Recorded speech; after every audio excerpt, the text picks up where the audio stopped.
Este es un terremoto, pero es una oportunidad también para que las fuerzas democráticas podamos reconducir este Estado de Derecho que...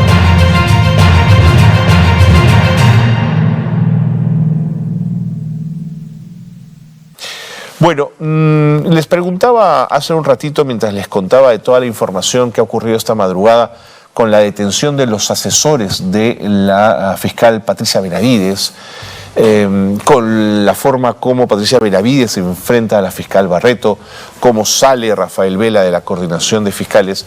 ¿Qué piensa quien ha estado dentro, de alguna manera, desde la Procuraduría, trabajando con fiscales, viendo la necesidad del trabajo en pared con ellos, de lo importante que son? ¿Qué piensa el ex procurador Antonio Maldonado, que nos atiende a esta hora de la mañana? Y le quiero agradecer por haber aceptado rápidamente nuestra invitación. ¿Cómo está, procurador o ex procurador? Bienvenido, gracias por estar con nosotros. Buenos días. Muy buenos días, don Carlos. Mucho gusto saludarlo.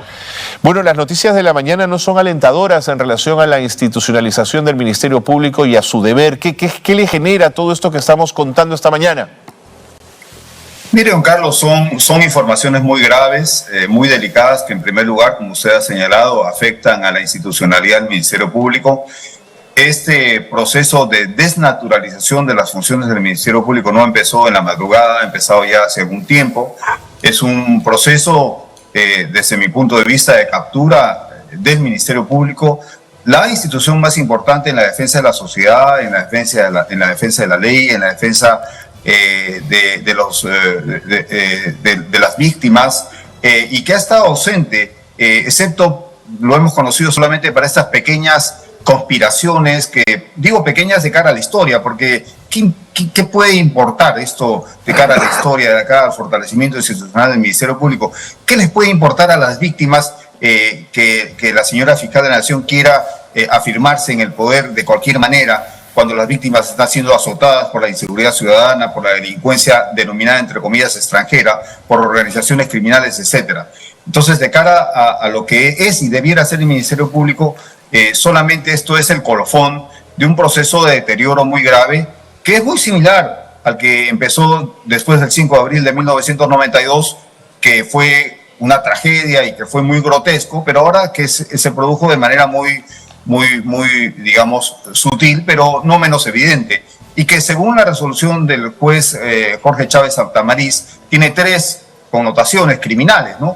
La defenestración de la fiscal suprema Zoraida Dávalos, la designación del defensor del pueblo y la defenestración de la Junta Nacional de Justicia. O sea, todo un complot contra el Estado de Derecho, donde el protagonista no es quien debiera defender al Estado de Derecho, sino que es precisamente el Ministerio Público, convertido en cualquier cosa menos Ministerio Público.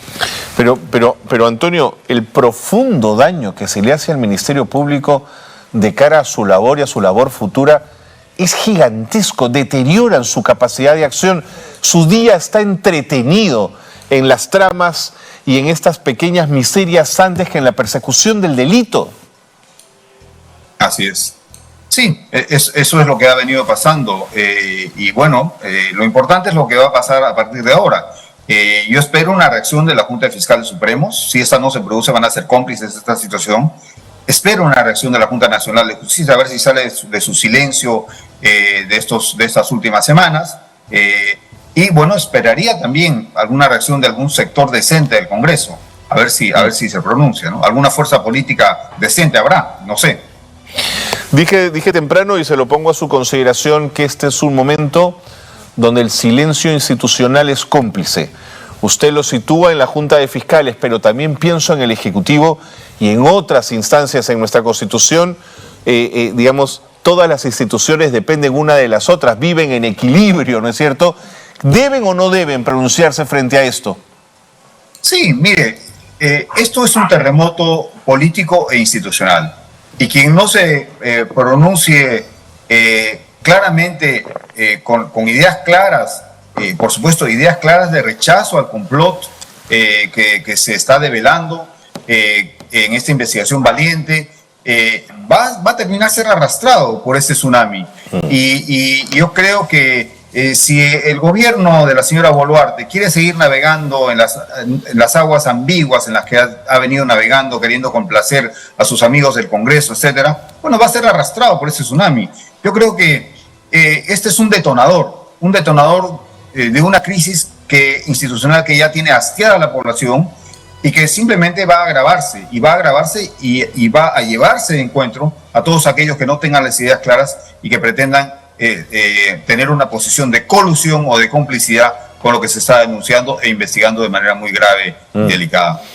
Finalmente, ex procurador, una de las pocas instituciones en el país que tenía una buena percepción pública era la Defensoría del Pueblo. Cuando vemos estos chats, cuando vemos esta información, cuando entendemos por qué el serronismo quería colocar ahí a Josué Gutiérrez, nos damos cuenta que es un títere al que lo están operando y al que lo están diciendo qué es lo que tendría que hacer. Sí, absolutamente es lo que... No, esto no es nuevo, lo hemos dicho siempre. Su designación ha sido ilegítima, no ha respetado ningún estándar de transparencia y ni menos los estándares específicos, que fueron los estándares conocidos como los principios de París, adoptados después de la Conferencia Mundial de Viena en el año 1993, que son los que gobiernan las instituciones nacionales de derechos humanos en todo el mundo, cualquiera sea el nombre de esta, comisiones de derechos humanos, defensor del pueblo, ombudsman, lo que sea. Acá ha habido una captura absoluta de la Defensoría del Pueblo, lo hemos señalado siempre, de tal manera que eso está simplemente corroborando lo que ha ocurrido y bueno, le reitero, este es un terremoto, pero es una oportunidad también para que las fuerzas democráticas podamos reconducir este Estado de Derecho que ha pretendido ser capturado por aparatos organizados de poder contrarios al derecho y que han pretendido instalar un sistema operativo de corrupción en todo el Estado, ya no solo en sectores del Estado. Me quedo con ese último mensaje, que es esa mirada positiva, la de las fuerzas democráticas que reaccionen finalmente a una situación como esta. Don Antonio Maldonado, siempre es un gusto conversar con usted. Gracias por habernos atendido rápidamente esta mañana. A usted las gracias, don Carlos. Hemos estado con el ex procurador anticorrupción Antonio Maldonado, que nos daba su apreciación. Me gusta esta frase, ¿no es cierto? Hay dos ahí que destacaría cuando dice, esto es un terremoto.